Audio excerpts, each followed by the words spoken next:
야, 코로나 전국에 참 대한민국 위상을 많이 높이네요.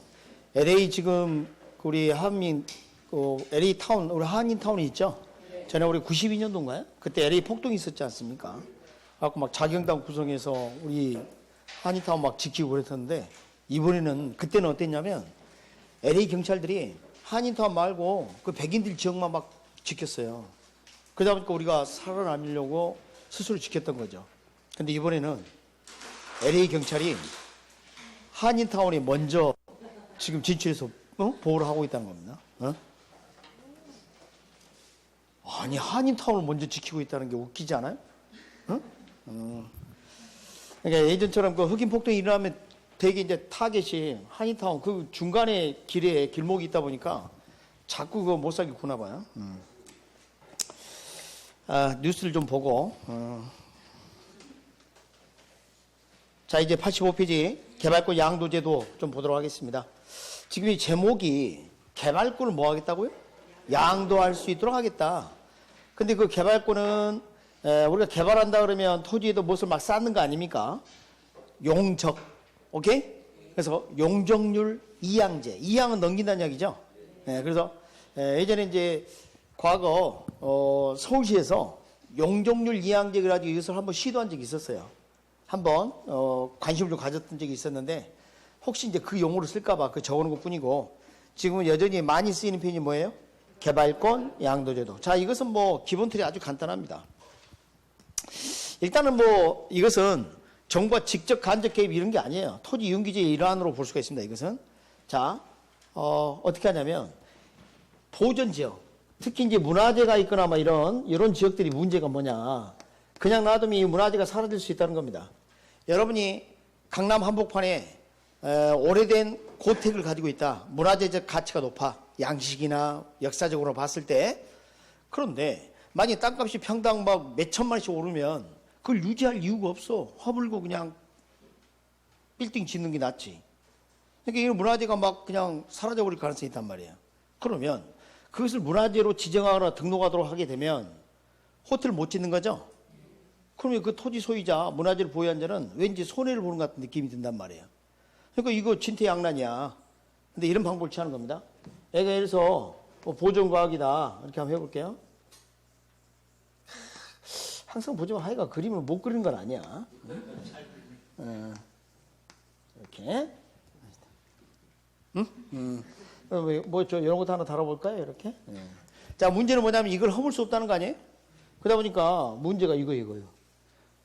여기다 기둥을 세워서 경치도 좋고 그럴 건데 찻집을 열면 참 좋을 텐데 그게 화가 날까요? 안 나겠죠. 그래서 이용할 수 없다. 미이용 용적이라고 표현할 수 있고 사적지, 사적 공중권 또는 뭐 개인 소유니까 사적 공중권 해도 크게 문제는 없습니다. 그래서 이렇게 가만히 앉아서 개발을 못하게 하니까 오발 손실을 입은 것 같은 그런 느낌이 들지 않습니까? 그래서 이제 정부가 여기다가 뭔가 혜택을 좀 손실을 보상해주는 그런 게 좀 있어야 될 거란 말이에요. 그래서 이런 제도를 취할 수가 있어요. 권리를 부여합니다. 실제로 증서를 발행할 수도 있고 개발권을 부여합니다. 개발권. 자, 요 공간만큼을 개발할 수 어떤 권리를 부여해 놓고 여기 개발 예정 지역이 있다면 이 개발 예정 지역에 충분히 개발하지 못하도록 억제를 시킵니다. 강력한 어떤 법적 통제를 가하겠다는 이야기죠. 자, 실제로는 이 정도 지어야 돼요. 여러분, 어느 지역이 개발된다는 거면 땅값이 어떻게 돼요? 비싸지죠. 그러면 토지를 어떻게 이용해야 돼? 집약적으로 이용해야지. 이만큼 올려야 되는데 이렇게 용적률 상한을 정해버려. 충분히 개발되지 못하도록 억제를 시키는 거예요. 그럼 난립니다. 이 정도 올려야 뭔가 타산이 맞는데 야, 너 올리고 싶어? 네. 그러면 이거 사와. 양도. 그러니까 여기서는 이제 매입하는 거죠. 대가 이렇게 치러질 거 아닙니까? 대가가. 그럼 여기 우발적인 이 개발이익 같은 우발이익이 생기게 되는데 이 우발이익으로 우발 손실을 보전하는 데 쓰이게 된다. 보전. 자, 여기서 특징을 잘 봐요. 정부의 재정 지출이 있었어요? 없었죠. 그러니까 뭐냐면 불명확한 권리를 명확하게만 해주면 시장에서 알아서 거래가 된다는 겁니다. 아까 우리 외부 효과 배웠죠? 그 외부 효과를 내부화했다 그래요. 자, 외부는 시장 밖으로서 대가 수급이 없었죠? 시장 안으로 오면 내부 대가 수급이 있다. 내부화 이런 표현도 쓴다는 겁니다. 이게 그 유명한 노벨 경제학상 수상자인 코즈 정리라고 합니다. 코즈라는 학자가 한 이야기하고 관련이 있어요. 불명확한 권리를 명확하게 해주면 정부가 적극적으로 개입하지 않더라도 시장을 통해서 이게 거래가 이루어지는 그런 결과를 가져온다는 겁니다. 그럼 뭐 복잡한 거 말고 이거 하나만 해봅시다. 우리 쓰레기 종량제하고 있죠? 그 이제는 어떻게 했어요? 그냥 버렸죠? 그래서 특히 이제 고층 아파트, 뭐 그때 당시에는 뭐 고층도 많이 없었지만 그 계단식 아파트, 복도식이죠, 참. 복도식 아파트 그 보면은 그 오물 투입구가 있었어요. 그거 보신 분? 나이가 나오죠? 나이가. 요즘 젊은 분들은 본 적이 없어. 그런다고 C까지 할 건 없고. 자, 그래서 여기 봐요. 뚜껑을 열어가지고 거기다 막 딱 버리면 이게 쫙 막 1층까지 떨어지는 거예요. 그러면 막 1, 2층은 여름에는 매물이 거래가 안 돼. 아주 복잡합니다. 아주 그냥 그게 질척대고 아주 그냥 아시죠? 상상만 해도 그냥 끔찍합니다 이게. 자, 그런데 요즘 지금 어떻게 해요? 요즘 쓰레기 봉투 사야죠. 근데 그렇게 돈 주고 산 봉투에다가 재활용할 할 수 있는 종이 집어넣고 플라스틱 막 집어넣고 막 그래요? 그러니까 저절로 분리수거 되는 겁니다. 그러니까 이게 사실은 그 봉투가 무슨 역할을 하냐면 오염 배출권이야. 알았습니까? 쓰레기를 배출할 수 있는 권리를 돈 주고 산 거죠. 그럼 이 돈을 가지고 자, 재활용도 잘 될 뿐만 아니라 다른 쓰레기를 처분하는데 음식물 쓰레기통 따로 하지 않습니까? 이렇게 해서 그것을 처분하는데 쓰겠다는 거예요. 재원으로. 얼마나 좋아요. 맞죠? 그러니까 쓰레기를 버린 만큼 많이 버린 사람이 부담을 많이 하도록 지도해야. 그러니까 세금을 일괄적으로 걷어가고 그게 다 쓰는 게 아니라 많이 쓰레기를 버린 사람이 더 많은 대가를 치르도록. 이것도 내부합니다. 코드적인 일종이에요, 이런 게. CO2, 뭐, 배출권 거래제, 뭐 이런 것도 다 마찬가지예요. 그래서 이게 그런 의미가 좀 있고 중요한 것은 우리나라가 현재 시행하고 있지 않다는 거예요. 시행하고 있느냐 안 하느냐 그 말을 갖다가 두 번이나 출제했어요. 자, 우리나라는 시행하고 있다 안 하고 있다? 안 하고 있다. 그건 꼭 아셔야 합니다. 널리 시행되고 있지 않습니다. 우리나라를 비롯해서. 그러나 의미상으로 상당히 뭐 뛰어나죠. 자, 그러면 조금 더 부수적으로 몇 가지 더 말씀을 드릴 텐데 뭐 그런 것들은 출제 가능성이 높지는 않습니다. 자, 일단은 갑이라는 사람이 만약에 이런 개발권을 부여받게 되면 이렇게 양도해 줄 수도 있고요. 자기 토지가 여기 있다면 본인이 직접 행사할 수도 있어요. 그렇겠죠? 그리고 문제가 예외적 개발이 만연해 버리면 예외적 개발을 많이 허가하게 되면 주변이 고충 과밀이 되고 여기는 빌딩 숲에 갇힌다고. 그럼 본래의 보존 의미가 약화돼. 채광이나 통풍 등의 문제가 생기니까. 그렇지 않겠습니까? 그 다음에 이게 아파트라 쳐봐요. 그럼 결국은 고층 아파트를 짓는 이런 대가를 치러야 되는 거 아니에요? 그럼 분양가격이 이전보다 비싸진 건 당연합니다. 그럼 아파트 실수요자에게 그런 부담이 전가되는 현상도 벌어지겠습니다. 그리고 우발 손실 입은 자와 우발 이익을 입은 자를 두부자듯이 명확하게 구분한다? 쉽지가 않아. 알겠습니까? 네, 그렇지 않겠죠. 그 다음에 이 개발권 봐요. 만약에 증서를 진짜 발행을 했다. 그럼 이렇게 한번 보죠. 이 개발권 또 권리를 부여하거나 그래서 이걸 많이 부여하거나 발행하게 되면 값이 떨어져. 그럼 과소보상. 너무 적게 발행하면 너무 비싸죠. 과다 보상이 될 수도 있다는 거죠. 그래서 여러분 이제 85페이지에 시험이 나오는 게 제일 중요한 게 그림 밑에 첫째 줄 끝에 개발권 상실 우발 손실에 대한 보상을 시장기획을 통해서 다른 곳에 개발했다는 우발이익으로 보상하는 데 있다. 이게 아주 중요한 표현이고요. 그 다음에 도입 배경의 셋째 줄. 현재 우리나라를 비롯해 널리 시행되고 있지 않다. 우리나라는 아예 시행하고 있지 않습니다. 네, 우리나라는 시행하고 있지 않습니다.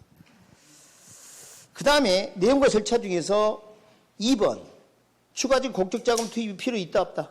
없다. 그것 좀 알아두시고. 나머지는 별로 뭐. 2번은 한번 이거 비슷한 표현을 쓴 적이 있습니다. 보존지역은 개발을 금지하는 규제.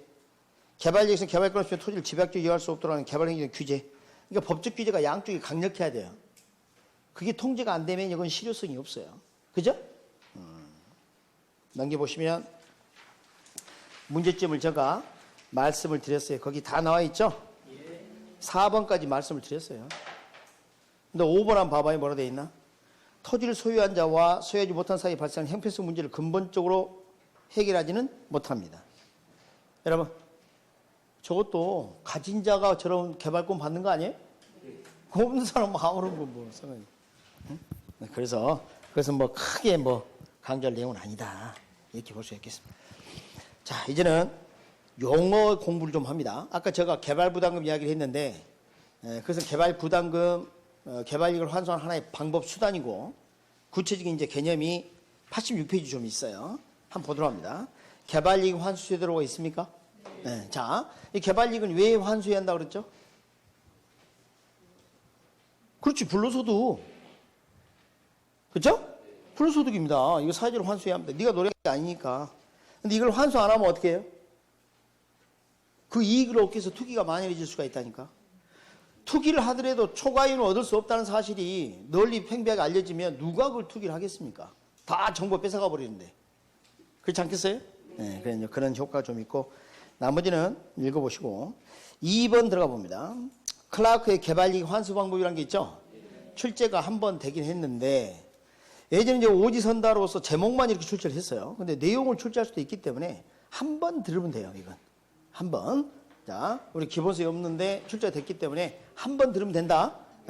그런데 이 클라크의 개발이익 환수 방법이 사실 보면 아주 이론적으로는 탄탄해요. 그래서 개발이익 환수 방법은 거의 여기에 벗어날 수가 없어요. 그 네 가지로 한번 살펴보도록 하겠습니다. 첫 번째, 클라크가 슈퍼맨 아닌가? 아니 말고. 자, 이름이 똑같네. 자, 1번. 토지 국유화 방식. 아까 우리 토지 은행제도 기억나세요? 그겁니다, 그거. 국유화하게 되면 저절로, 사회적으로 환수가 되는 셈이 되는 거죠. 두 번째는 초과 매수 방식은 뭐냐면, 이런 이야기예요. 우리가 되게 이제 공공개발을 하게 되면, 특정 지역을 뭐 개발하게 되면, 이걸 공영개발 등을 했을 때는 뭐 수용 등을 하거나 막 그래요. 근데 이게 이제 개발을 했다. 공공시설 등이 들어오고 말이죠. 주변의 땅값이 올라. 그죠? 그러니까 필요한 양보다 좀 많이 초과 매수를 해가지고 여기 실제로 개발하고 그냥 비싼 가격, 오른 가격으로 임대하거나 매각해서 개발이익을 환수하자. 그게 초과 매수 방식이에요. 지금 표현 이해했어요? 네, 그런 게 있고. 그 다음에 두 번째, 세 번째가 직접 부과 방식. 널리 쓰이죠, 이게.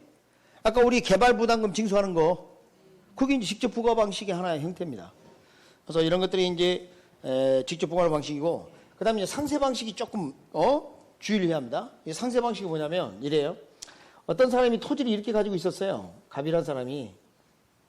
근데 이 토지는 개발의 대상이 돼서 택지 개발 뭐 한다면서 이제 수용을 당했습니다. 여러분, 수용당하면 보상 받아야죠. 그런데 이 주변 토지는 수용을 당하지 않았어요. 근데 이 주변 토지에서 개발이익이 생긴다는 거 아니에요? 그럴 수 있겠죠. 그래서 보상을 해줄 때 개발이익을 상세 후 보상하겠다. 지금 여기 이제 싱가포르인가요? 거기서 한번 시행한 적이 있다. 그런 자료가 있습니다. 그래서 상당히 좀 특이한 케이스입니다. 상세 후 보상한다는 이야기는 주변 토지 이익을 상세 후 보상한다는 이야기지, 수용 대상 토지를 이익을 상세에서 보상한다 그거 아니야. 여기가 이익이 생기는 거죠.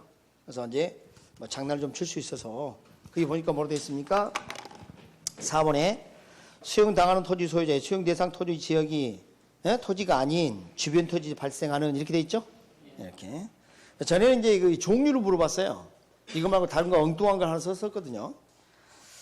그래서 일단 네 가지 좀 기억을 하고 싶다 그러면 국수, 부상 이렇게 해놨죠? 국수 아세요? 누들 국수. 비빔국수, 잔치국수 할 때 국수. 국수를 물에서 끓이면 어떻게 돼요? 물 위로 뜨죠? 부상하죠? 물 위에 뜨죠? 부상하죠? 채로 딱 걸으면 개발이익 환수야. 클라크가 슈퍼맨이 망토를 입고 나타나서 탁 걸러가면 개발이익 환수. 죄송합니다. 자, 이제는 이제 주택정책 좀 들어가도록 하겠습니다. 주택정책, 구체적인 내용을 좀 들어가도록 하죠. 자, 주택정책 목표는 우리 국가적 차원에서 한번 생각해 봐요. 아까 뭐라 했습니까? 주택 보급률이 100%를 초과해야 한다고 그랬죠? 그래서 양적으로 충분했으면 좋겠어요. 두 번째, 질적으로 양호했으면 좋겠다. 세 번째, 환경적으로 쾌적했으면 좋겠다. 자, 이렇게 보니까 말이죠. 요 질적으로 양호하고 환경적으로 쾌적하고 둘은 유사한 거 아닌가? 그렇지 않아요? 자, 어떤 차이가 있냐면 질적으로 양호는 부동산, 주택 내부와 관련되고 이건 외부와 관련돼요. 그러니까 그냥 화장실, 예를 들어서 요즘 화장실 아파트에 갔더니 흰 고무신이야. 흰 고무신이 뭔지 몰라요? 여기 흰 고무신. 응? 이게 아니고, 응? 이게 아니고 흰 고무신. 아, 요거 해줘야 돼. 그러니까 그게 이제 질적인 측면이에요. 질적인 측면. 여기까지 이해했어요? 네. 그래서 일단은 양적으로 충분하고 질적으로 양호하고 환경적으로 쾌적한 이런 주택이 모든 국민이 이용하고 있다면 주택 문제는 해결된 거예요. 그럼 저런 집은 누가 살아요? 있는 사람, 없는 사람? 그러니까 결국은 아까 잠깐 보여드렸지만 서민들을 위한 정책이 초점이 맞춰질 수밖에 없어요. 이해하시겠습니까? 네. 자, 그러면 여러분께 이제 먼저 등장한 게 분양가 규제 나와 있나요? 뭐 나와 있어요? 분양가 규제와 자유라 나와 있죠? 네, 그래서 그건 이제 보겠습니다. 나머지는 별로 중요하지 않고. 먼저 이 분양가 규제와 자유라는 사실 간단하게 정리한 겁니다. 이따 좀 더 자세한 것은 임대료 규제를 가지고 다룰 거예요. 임대료 규제. 그리고 이것은 출제 가능성이 많이 높지 않아. 그 이유는 조금 이따 알게 돼. 자, 분양가 규제, 분양가 상한제. 들어본 적 있습니까? 네. 분양가 자율화. 또 말씀드릴 게 있어요. 항상 시험 문제는 다른 조건은 동일하다고 냅니다. 지금 뭐만 한 거예요? 분양 가격 규제, 다른 것은 뭐 하고? 동일하고. 그러니까 우리 수험생들이 자기가 경험한 걸 바탕으로 답을 찾잖아요. 정책 파트에서. 거의 틀려. 시험이 그 특징을 모르는 거야. 우리 시험은 주어진 조건 이외에 다른 모든 조건은 동일하다 보고 내는 거예요. 그렇지 않으면 복수정답 돼버리니까. 그러니까 본인 생각으로 답을 고르면 거의 틀린 거 골라. 그러니까 상식적으로 풀면 잘 틀리는 게 정책 파트예요. 자, 그래서 분양가 규제는 자, 이 가격을 가격을 낮게 설정하는 거죠. 낮게. 낮은 가격 수준으로 설정해놓고 더 이상 받지 마 이거예요. 그럼 분양가 차이는 어때요? 대값을 받을 수 있도록 하는 거죠. 그러니까 상대적으로 높은 가격을 유지할 겁니다. 비싼 가격이 아니라 A에 비해서는 높은 가격, 제값이죠. 자, 그러면 이제 어떤 일이 벌어지나 봐요? 낮은 가격을 분양을 하게 되면 낮은 가격으로 분양한 자가 이걸 되팔려고 그래. 그걸 뭐라 해요? 전매죠? 전매, 양도 차이 생기는 거. 그러니까 전매, 투기 가능성 커집니다. 가능성이 커져요. 선생님, 실질적으로는 전매를 제한하지 않습니까? 그래. 실제는 전매를 제한합니다. 그럼 전매 제한하고 뭐 후속 조치 취하고 그럼 예상되는 결과는 알 수 없다니까. 알겠습니까? 지금 대답하면서도 좀 뭐 약간 뜨뜻미지근하게 대답하는 거. 그러면 안 된다니까. 시험 문제는 지금 요것만 제한한 거예요. 다른 거 다 했다 그러면 안 돼요? 그건 아닙니다. 아니요. 그래서 지금 현재 실질적으로는 어떻게 해요? 전매 이걸 제한을 하고 그 다음에 공공특지를 저렴하게 이렇게 공급하는 그런 그 후속 조치 다 있어요. 그렇지 않으면 좀 힘들어.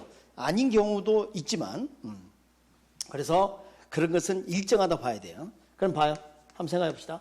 여러분 만약에 전매도 지금 뭐 할 수 있고 막 이런 상황인데 분양가 규제하게 되면 분양가를 높게 받지 못한 건설업자 입장에서는 제값을 못 받으니까 장기적으로 어떤 행동을 할까요?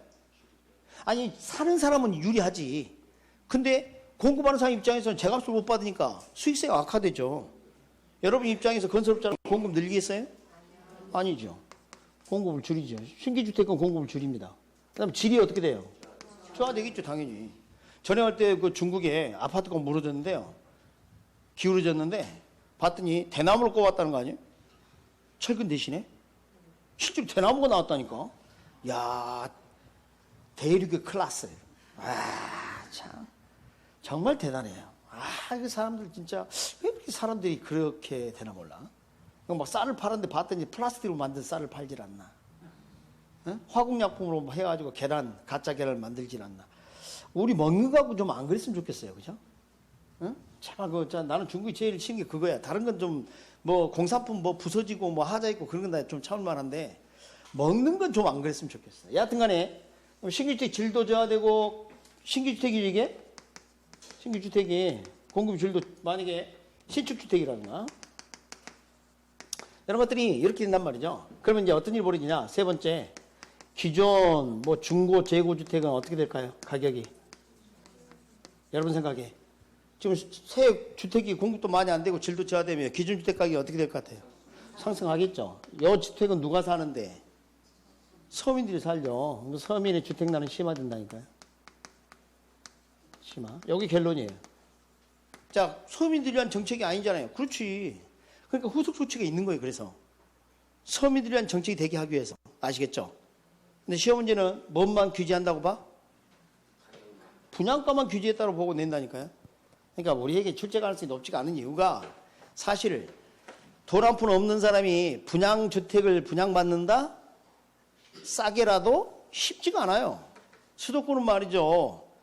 아니 뭐 한 10억대 아파트 산다. 아무리 싸게 산다 하더라도 뭐어도 몇 억은 있어야 되는 거예요. 이게. 집도 절도 없는 사람이 분양받기 쉽지가 않단 말이에요. 그래서 생각보다 출제를 많이 안 하는 겁니다. 그래서 그 다음에 이제 두 번째 여기 봐요. 분양가 자유화.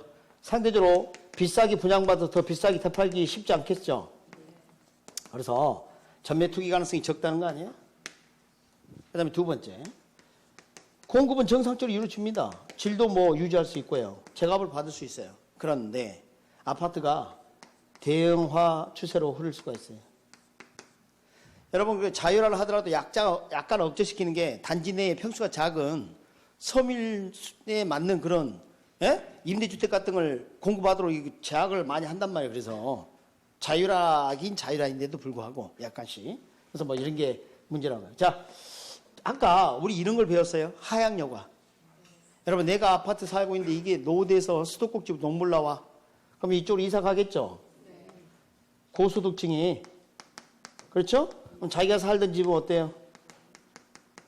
내놓겠죠? 그걸 뭐라 그래? 하향여과라 그래요. 저소득층에게 내놓는다 이 말이에요. 그래서 첫 번째 1번 하향여과를 통해서 자 기존 중고주택 이야기입니다. 주택이 공급이 증가할 수 있겠죠. 여러분, 물건이 흔해지면 가격이 하락하죠? 그런 효과가 있긴 있는데 크지 않아. 이게 효과가 가격이 하락하는 효과가 작아. 크지 않아. 주택 가격이 한번 오르면 쉽게 안 떨어집니다. 전에 막 우리 조중동 신문 보면 지나치게 과하게 표현을 많이 하는데 수도권의 비상 주택 가격이 0.02% 하락.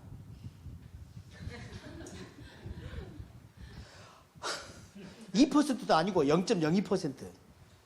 그럼 오를 때는 어땠느냐? 송파구 그 헤일로시티 말이죠. 그때 한 30평짜리가 7, 8억 됐어요. 지금 17억이야. 5, 6년 사이에. 오를 때는 전적으로 오르다가 내릴 때는 그것도 뭐 3%가 아니라 0.몇 %. 지금 그 이야기 하는 겁니다. 그리고 그 옆에 있는 낡은 아파트도 비싸졌어요, 이제. 바로 옆에 있는 센트리 빌딩가 뭐 있는데 그것도 비싸졌어요. 이러거든요. 동반 상승한다니까? 동반 상승 가능성. 자율화가 뭐 이런 특징이 있어요. 그러면 가격이 상승하는 현상이 벌어져. 가격이 상승하는 현상. 근데 이 효과가 더 커. 효과가. 지금 그 9,510세대입니다. 거의 만 세대의 아파트 단지가 옆에 활성화되면 옆에 있는 주변의 조그마한 아파트들도 값이 오른다니까. 왜 그럴까요? 생활 여건이 좋아져. 펜션 시설도 많이 들어오고. 맞죠? 그럼 같이 쓸 수 있잖아, 거의. 네, 그래서 그렇습니다. 그럼 이 두 가지 효과 중에 가격 상승 효과가 더 크기 때문에 가격은 상승할 수 있어요. 그래서 결국은 서민 주택난 심화. 그럼 이거는 다른 후속 조치가 없으면 서민을 위한 정책이다 아니다? 아니에요. 이게 후속 조치가 없으면 서민을 위한 정책이 아니야. 어차피 애초에 분양가였어. 어차피 분양이야 분양. 그럼 진짜 집을 구입할 능력이 없고 집도 절도 없는 사람은 당장 관심 있는 게 임대료 아니겠습니까? 그래서 임대료 규제를 많이 내는 거예요. 시험 문제. 실제 현실적으로 많이 하고 있지 않지만 오히려 이론적으로 더 중요하다고. 그래서 임대료 규제를 좀 이따 좀 볼 건데 거기 들어가기 전에 87페이지 분양가 규제와 자율화에서 양글 3번 결론 나와 있죠? 그거 한번 읽어보시고 그 밑에 참고 나와 있죠? 이것은 32년 동안 한 줄 나왔어요. 그러니까 설명 잘 듣고 잊어버려도 크게 문제는 없습니다. 우리 그 수요 공급 이론할 때 수요 공급 배웠었죠?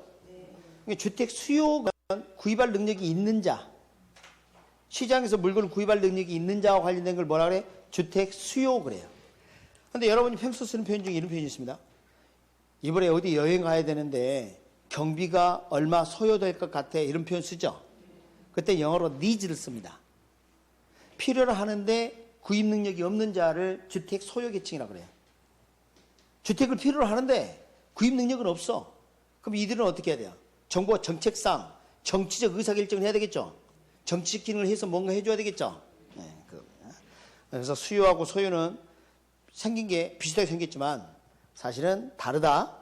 주택 수요와 주택 소요는 다른 개념이다. OX.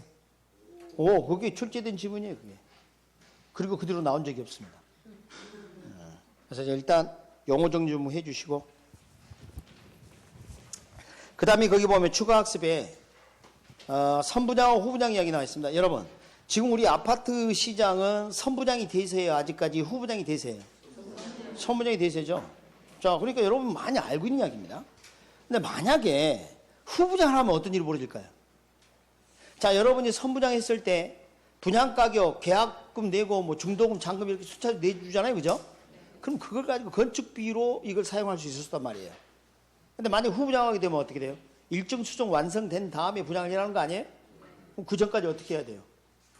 건설개발업자는 막대한 비용을 자기가 감당해야 돼. 그래서 거기 나와 있는 내용을 한번 봐보도록 합니다. 후분양 제도는 선분양 제도에 비해서 주택 공급을 감소시켜. 그런가요? 주택 시장을 위축시킬 가능성이 있고. 그렇죠? 건설업체가 직접 조달 자금과 금융 비용이 더 많아 사업 부담도 증가될 수 있다. 오케이? 그러니까 모든 것을 누가 다 감당해야 하니까? 사업자가. 그래서 이제 그 반대가 이제 선분양이다. 그래서 선분양은 주택을 공급하는데 유리하다. 이거 잊지 마시기 바랍니다. 오늘 임대료 규제를 좀 봐야 되는데 거기 보면 임대료 규제 그래가지고요. 양가 1번에 규제 임대료가 기능 임대료보다 높을 경우 그래가지고 미리 뭘 적어놨죠. 그리고 추가 학습학이 나와 있나요? 잘 봐요. 분양가 규제와 임대료 규제 유효성. 규제 가격과 규제 임대료는 시장 균형가격과 균형 임대료보다 낮은 수준의 가격과 임대료를 상한가로 정해야 한다. 알았습니까? 높은 데 설정하면 아무리 효과 없다. 여기 중요해. 그건 좀 이따가. 자, 먼저 말입니다. 임대료 규제가 나타나는 경우를 단기적, 장기적 이렇게 해놨는데 그림은 장기 그래프를 먼저 그리고 설명 시도하겠습니다.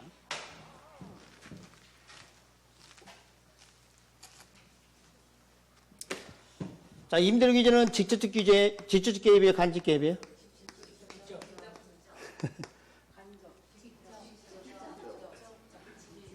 책을 봐봐. 제목 옆에 뭐라 적어놨나.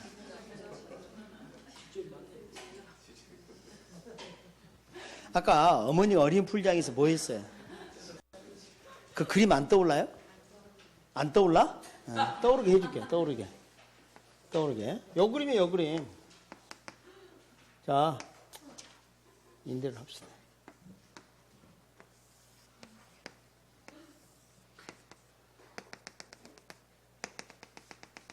당연히 임대료가 100. 정부 봤을 때 임대료 너무 비싸다는 거 아니에요? 그래서 야, 임대료 너무 비싸. 야, 80 이상 받지 마. 아까 어린 풀장에 어머니 이게 수영하는 모습 기억나요? 지적 개입이라고. 시중에 있는 책들 직접인지 간접인지 언급을 다 안 하고 있어. 그리고 언급하는 책을 갖고 보면 피사 뭐 좀 그런 책들이 간혹 있던데 그걸 간접적 개입이라고 언급을 해놨습니다. 그럼 그거 봐요. 임대 규제가 직접 시장 개입이 아니고 간접 개입이면 오른쪽에 89페이지 임대료 보조는 직접이에요? 그러니까 임대 규제가 직접이고 임대료 보조는 뭐예요? 간접이라니까. 알았습니까? 네. 그래서 시중인 책들은 임대 규제를 직접 간접 언급을 하고 있지 않는데 선생님 만약 시험 문제 나오면 어떻게 되냐면 저가 그걸 바란다니까. 전 세계 경제학 책이 다 직접 개입이라고 강력한 직접 개입으로 다 나와. 가격 통제만큼 강력한 직접 개입이 없어요. 시장을 왜곡시키는 가장 강력한 직접 개입이 가격 통제예요. 아시겠어요? 그보다 강력한 게 없어. 근데 뭔 쓸데없는 소리 하고 있어. 자, 그래서 여기 임대료 상한입니다. 임대료 상한. 그 다음에 최고 가격제. 여러분, 상자 나와 있고요. 고자 나와 있으니까 높은 데 설정한다고 생각하면 절대 안 돼. 이게 위쪽 한도야. 이게 최고야. 더 이상은 없어. 그 말이에요. 이번에 모의서 가봤는데 내가 우리 학원 수강생 중에 점수가 최고야. 내 위에 있고 없고. 없고 그 말이지. 지금 이해했어요? 그러니까 고자나 상자를 보고 높은 데 설정한다고 생각하면 안 돼. 왜 그게 안 되는지 조금 이따 입증해 드리겠습니다. 일단 이렇게 하게 되면 잡아요. 어떤 문제가 벌어지냐면 시장의 균형 임대료보다 낮은 임대료 이거 설정하니까 공급자는 버티기 힘들어. 그럼 시간이 지나면 임대주택 양이 점점 줄게 됩니다. 그러니까 기존 임대주택이 다른 용도로 전용되거나 신규 임대주택이 건설이 안 될 가능성이 있겠죠. 그런데 이렇게 규제를 할 때 규제한 지 2, 3일밖에 안 됐다. 그럼 주택량이 줄어요, 안 줄어요? 그때는 거의 수직이 가깝다니까. 그래서 그게 단기 공곡선이에요. 위쪽으로 올라가서. 보이세요? 위쪽에? 단기. 단기는 그래서 초과수익 이 정도밖에 안 돼. 왜 초과수예요? 저 봐요. 공급은 여기 있는데 여기까지가 수요니까 초과수요. 이렇게 되면요. 장기일 때. 우리 장기일 때는 어떻게 돼요? 그래프가 더 완만해진다 그랬죠? 아니, 처음 온 사람하고 똑같이 행동하지 말라니까. 장기는 보다 탄력적이고 완만해진다고 배웠죠? 그러니까 참 별 차이가 없네. 자, 그래서 단계는 이제 어떤 일이 벌어지나 봐요. 여기 봐요. 제가 일부러 여기다가 10 이렇게 한번 해볼게요. 자, 시장의 임대인의 수입이 어떻게 되나 봅시다. 처음에 단위당 100일 때는 100 곱하기 10 하면 1000이죠. 여기 임대인이 임대 수입이었습니다. 그런데 정부가 80 이상 받지 마 그러면 80 곱하기 10 하게 되면 800이 되죠. 그럼 200만큼 수입이 줄어버려. 누구에게? 임대인에게. 자, 들어봅니다. 소득 분배와 소득 재분배의 표현의 차이점이 재분배는 다시란 말이죠. 그러면 처음에 소득이 분배된 다음에 세금 등을 징수해서 이걸 재원으로 마련해서 보조금을 주거나 그렇죠? 뭔가 혜택을 주게 되면 지원금 뭐 이런 걸 하게 되면 소득이 재분배되는 거예요. 분배된 소득을 다시 거둬들여서 다시 해줬죠. 이걸 재분배라 그래요. 그럼 이와 같은 경우는 재분배하는 방법 원래는 이렇습니다. 세금으로 200을 징수해서 임차인에게 200을 이렇게 지원을 하는 거예요. 보조금을 주는 거. 여기 재분배인데 이것은 저절로 재분배 효과가 생겨. 애초에 임차인 호주머니에 200이 나오지 않았잖아. 임대인에게 뺏어서 다시 집어넣어 준 거하고 다를 바가 없다 그 말이야. 오케이? 그러니까 재분배를 실제로 하진 않았지만 재분배 효과가 크게 나타나. 이해되셨어요? 네, 그래서 이건 이만큼이 소득 재분배가 일어난 셈하고 다를 바 없다 그 말이야. 단기에는. 그럼 여기서 하나 생각해 볼게. 이 임대 규제는 장기보다는 단기의 효과가 크구나. 그걸 알 수가 있어. 일단은 간단하게. 모르고 있어? 그러면 더 설명 들어가고. 자, 모르니까. 자, 시간이 지나면 이제 어떻게 돼요? 그래프가 완만해지면서 기존의 임대주택이 다른 용도로 전용되거나 신규 임대주택이 건설되지 않을 가능성이 있다면 그럼 주택량이 진짜 줄어들어. 8만 이렇게 줄어들 수가 있다니까. 저게 심각한 문제예요. 우리 시장에 가장 중요한 기능이 자원 배분 기능이죠. 그러니까 필요한 만큼 임대주택이 공급이 안 된 거야. 그러니까 정부가 개입하면 항상 좋은 일만 생기는 게 아니란 말이죠. 이게 감소되는 게 중요하다는 거예요. 공급이 감소한다면 이거 장기적으로 장기에 그렇지 않습니까? 여러분, 주택 임대료가 싸면 뭐해? 주택이 없는데. 진짜 장기적으로 진짜 임대주택 다 없어지면 어떡할 거야? 임대료만 싸지 주택이 없다면 아무런 의미가 없잖아. 그러니까 이것은 장기적으로 시행하면 안 돼. 논리는 대충 알겠습니까? 그럼 봐봐요. 일단은 가격은 싸니까, 임대료는 싸니까 임차인들이 많아져서 초과 수요. 초과 수요라는 건 뭐예요? 수요가 많다는 뜻입니다. 그 낮은 임대료 이미 입주한 사람이 있다. 이사 간다 안 간다? 안 갈 가능성이 높아. 정금 명령 내렸어. 그러면 거기서 출퇴근하는 거하고 여기서 출퇴근하는 거 차이점 한번 생각해 볼 거 아닙니까? 임대료가 싸진 데에 따른 혜택이 출퇴근하면서 지금 현 장소에서 출퇴근하면서 들어가는 교통비보다 더 크다면 이사 안 가. 교통비 좀 더 들더라도 임대료 하락 효과가 더 크니까. 그죠? 그러면 교통체증이 심화돼. 멀리서 출퇴근하니까. 주거이동도 저하되고, 그쵸? 교통체증도 심화되고 그런 이야기 등을 할 수 있다. 그리고 자, 전에 우리가 수요 공급비를 배울 때 수요 곡선이 뭐라고 배웠냐면 시장에서 물건을 살 때 그 물건 구입량에 대해서 지불할 용의가 있는 가격을 나타낸다 그랬습니다. 시장에서 수요자가 물건을 살 때 그 대가를 지불할 때는요, 지불하고자 하는 최소 가격은 공짜여서 시장에서는 그렇게 하면 물건을 살 수가 없어. 근데 지불을 한다 할지라도 마스크 하나 사면서 아파트 팔아서 대금을 줄 수는 없잖아. 내가 지불한다면 이상 줄 수 없다. 그게 무슨 가격? 최대 가격. 아까 우리 임대료 봐요. 초과이윤을 초과해서 줄 수 없잖아. 지불할 용의가 있는 무슨 가격? 최대 가격, 최대 금액. 그럼 봐요. 진짜 주택량이 줄었어. 진짜. 그럼 어떤 일이 벌어져요? 수요자 마음속에 이런 생각이 들어요. 임대주택이 부족하네. 비싸겠는데? 그래도 나는 지불한다면 이상 줄 수 없어. 이렇게 마음이 달라진다. 그러면 저 봐요. 머릿속에 이런 생각이 들어요. 어머, 임대료 120 내야 되는 거 아니야? 이렇게 생각했다가 내가 임차인으로 선정됐어요. 다행인 것은 정부가 얼마 이상 받지 말라 그랬습니까? 80 이상. 그러니까 나는 임차인으로 선정됐으니까 80 이상 주지 못하겠다라고 했는데 임대인이 따로 부른다는 거 아니에요? 뒤로? 걔들을 떨면서? 뭐라 그래? 웃돈을 요구한다니까? 그럼 뭐라 그래요? 정부가 80 이상 받지 말랬잖아요. 그럼 뭐라 그래요? 임대인이? 줄 서 있어, 줄 서 있어. 초과수요. 에? 지금 봐야 주택이 부족해가지고 선착순제, 배급제, 추첨제 해야 할 판국인데 어디 쓸데없는 소리 하고 있어. 이런단 말이에요. 그러면 어떻게 돼요? 이 120에 입주를 할 수밖에 없다는 거예요. 그러면 새로운 임차인은 점점 불리해져. 그래서 음성적 지불, 암시한 가격이 생길 수 있다는 겁니다.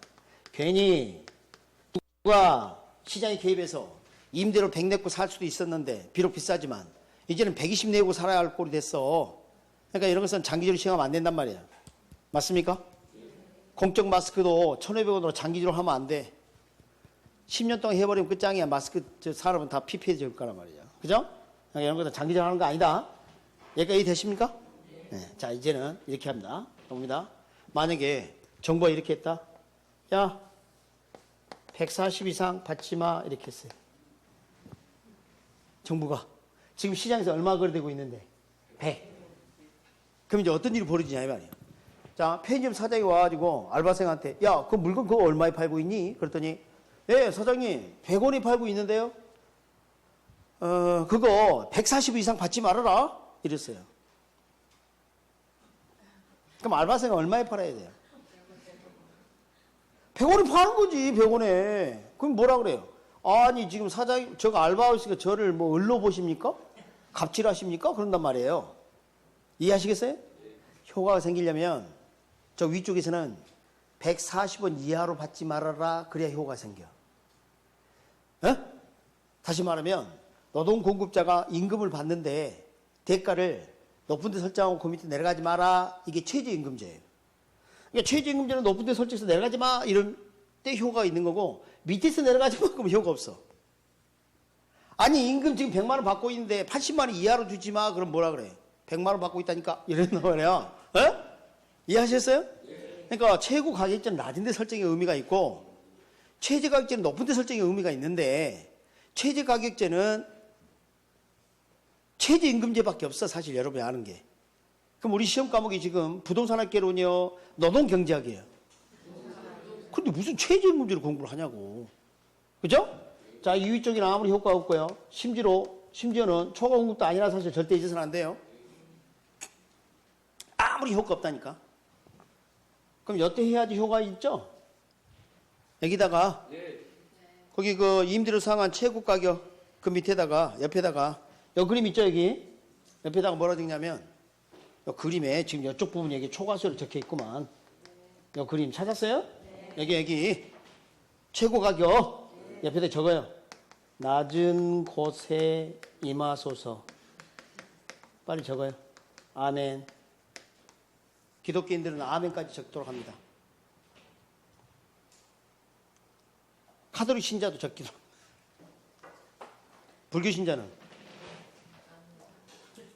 나무아미타불? 그냥 뭐 하냐 하고 싶어서. 자, 그래서 여러분 그 교재를 좀 보도록 하는데 88페이지 봅니다. 88페이지. 그게 뭐라 되어 있습니까? 임대기재가 균형도 낮을 경우 단기적 효과. 그림 밑에 소득 재분 효과가 나타난다. 찾으셨어요? 네. 그래서 임대기재. 그래서 임차인 혜택이 되고 내려가서 장기적 효과 초과수요. 임대 부동산 저량이 점점 줄고 질 저하되고 오른쪽에 암시장 가격, 주거비 등 저하, 더 불리한 새로운 임차자. 막 답이 막 벌떡벌떡 일어나죠? 문제점 대책. 단기적인 효과 의의가 있으나 장기적으로 하면 된다 안 된다? 안 된다. 여러분 우리가 배운 것 중에 수요 임대료 탄력성, 수요의 가격 탄력성 배운 적 있죠? 자, 이것은 임대료에 대해서 수요자가 대안이 있느냐 없느냐 이걸 따졌었죠? 비탄력적이라는 것은 밑에 적습니다. 대안이 적다. 대안이 적다라고 적어요. 비탄력적이다가 뭐라고요? 대안이 적다. 그러니까 다른 대안이 없어. 그럼 임대주택이 많은 거예요? 적은 거예요? 적은 거죠.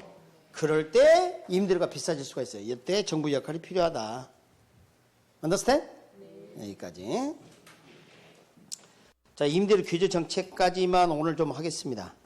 여러분, 분양가 상한제 임대료 규제, 이것은 하나는 가격이고 하나는 임대료일 뿐이다. 아시겠죠? 네. 임대료 보조는 다음 주에 할 건데, 잘 들어요? 다음 주 임대료 규제 물어보잖아? 몰라. 기대도 안 해. 그래서 일단은 여기까지 아주 중요하니까 정리해놓고, 다음 주 임대료 규제하고 보조하고, 요걸 대비해서 학습을 해야 됩니다. 그러니까 오늘 일단 공부를 하고, 다음 주에 다시 한번 점검하고 대조하도록 하겠습니다. 네. 오늘 뭐 배웠어요? 뭐 책을 덮어. 오늘 많은 걸 배웠어요? 네. 그래서 우리 71페이지부터 잠깐 눈도장 좀 찍고 갑니다. 71페이지. 폈습니까? 네. 자, 한번 봅니다. 우리 집가, 땅값, 지대, 토지 임대료 비싸지면 토지를 어떻게 이용하려 한다? 집약적. 토지에 대한 자본의 대체성은 크고 토지에 대한 자본의 결합불 크고 잊지 마세요. 그 다음에 72페이지. 우리 시장 지대곡선 생긴 게 어떻게 생겼다? 우하향하고 원점의 벌로 바깥으로 오목하다. 시장 지대곡선의 길기는 무엇분의 뭐예요? 기업의 토지 사용량분의 기업의 한계교통비, 또는 이렇게 말할 수도 있죠. 기업의 한계교통비를 기업의 토지 사용료로 나눈 값이다. 이렇게 볼 수 있겠죠. 네, 이렇게 볼 수가 있겠습니다. 우리 도심 쪽에 상업적 토지 이용이 생기는 이유가 뭐예요? 단위 토지 면적당 생산성이 높고 생산물 단위다 한계 교통비, 운송비, 수송비가 크기 때문이다. 그 다음 알론소 입찰지대 경쟁지를 배웠습니다. 경쟁은 무엇을 소멸시킨다? 초과를 소멸시킨다. 그럼 거기 나와 있는 그 지대 곡선은 사실은 그 토지를 이용하면서 지불하지 않는다면 초과이윤의 높이예요. 그 초과이윤이 다 뭘로 바뀐 거예요? 지대로 바뀐 겁니다. 그러면 토지 이용자가, 기업주가, 여러분 기업주란 말이 나오면 그 토지 이용자를 말해요. 토지 소유자가 아니고. 알겠습니까? 거기 기업주란 말을 거기 양가로 3번에 73페이지 셋째 줄. 기업주가 누구라고요? 토지 이용자라니까. 토지 소유자가 아니고. 토지 소유자는 지주야, 지주. 아니 그러면 기업주가 토지 소유자면 지가 자기한테 지대를 지불해? 정신 좀 차려봐. 토지 소유자 자기한테 지들 지불하냐고. 그러니까 기업주라는 것은 토지 이용자. 자, 토지 이용자가 자신이 노력한 대가하고 생산비 빼고 남은 게 있다면 지들을 지불할 마음이 있는 거지. 그러니까 그 초과인을 초과해서 줄 수는 없다. 지불할 수 있는 무슨 금액 그래서? 최대 금액. 초과인이 있고 없고? 없고. 정상 이유는? 있고. 만약 정상 이유는 없으면 집에서 발 닦고 자지. 하다못해 붕어빵을 팔아도 그 정도 벌 건데. 안 그래요? 자, 잊지 마시고. 자, 다른 건 별로 중요하지 않고 쭉쭉 넘어가서 76페이지 76페이지 바로 갑니다. 자, 주택보급률은 적어도 뭐 100% 초과해야 한다. 그런다 하더라도 시장 효율성과 형평성을 달성되어 또 볼 수 없다. 불량주택 문제는 저소득이 산물이다. 그렇죠? 시장 실패는 아니다. 아니다. 오른쪽에 주거의 부담 능력을 판단하는 지표. 클수록 좋지 않은 거. 이런 지니 슈바퍼러. 네, 많이 웃겨요. 네, 그래서 10분위 분배는 클수록 분배가 잘 된 거고. 넘깁니다. 우리 시장 실패의 원인들로 규모 경제에 따른 독점. 그렇죠? 이걸 이제 자연 독점이라 많이 불러요. 경제학에서는. 그 다음에 공공재, 정보의 비대칭성, 그리고 외부 효과. 자, 외부 효과는 두 가지로 나눴었죠. 외부 경제와 외부 불경제. 그렇죠? 자, 외부 경제 어떻게 했어요? 과소 소비생산. 외부 불경제는 과대 소비생산. 여러분, 외부 경제는 자기 지역에 이걸 유치하려는 그런 성향이 강하죠. 네, 그래서 place in my front yard, PMP. 내 집 앞마당으로. 알았습니까? 그 다음에 외부 불경제는 어때요? 싫죠? 그러니까 이거 뭐예요? Not in my backyard, 님비. 님비. 앞마당 같은 소리 하고 있네. 뒷마당이 조차 둘 수 없다. 야. 그 다음에 바나나. Build, absolutely. 에? Nothing, near. Anybody, nothing, anywhere. near anybody. 이거 억지로 만들었어. 사실 이 표현이. 그래서 nothing anywhere, near anybody 이렇게 해놨다. 읽어봐요. 바나나죠? 네, 그러니까. 이것은 클수록 좋은 게 아니죠? 네, 그러니까. 오늘 길 가다가, 아참. 그러니까 이거 지자체 입장에서 이것은 개발을 유치하는 현상. 이건 개발을 기피하는 현상 이랍니다. 이런 것도 안 좋으니까. 오늘 길 가다가 미끄러져서 넘어졌어요. 봤더니 바나나 껍질을 밟아버렸네. 쳐다보고 이런 님비 바나나 일단 따라서 합니다. 이런 님비 바나나. 자, 이렇게 해서 외부 경제, 외부 불경제까지 정리를 좀 해드렸습니다.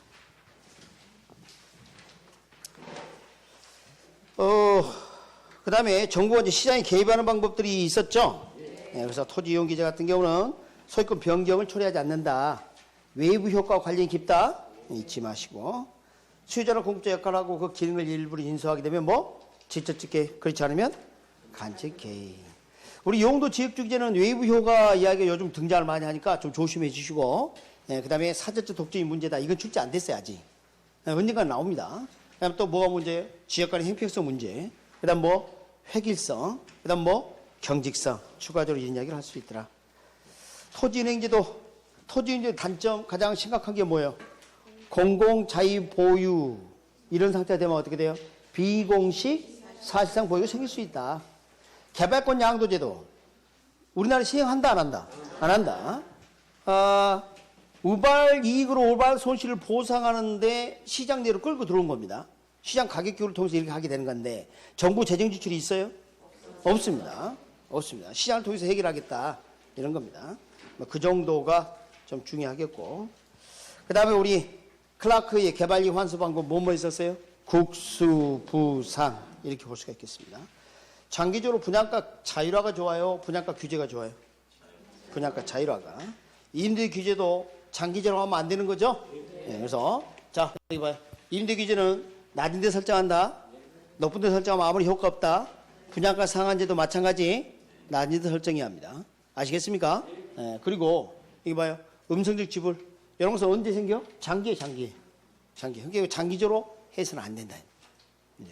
어머니가 어린이 풀장에 뛰어드는 거 단기에만 해야 돼요. 일이 다 해결됐는데 어머니 계속 거기서 수영을 하면 거기는 어린이 풀장이 아니라 어머니 풀장 된다니까. 배들레 막 움직이면서 그래서. 자, 오늘 여기까지 하고 다음 주에 뵙도록 하겠습니다. 수고하셨습니다.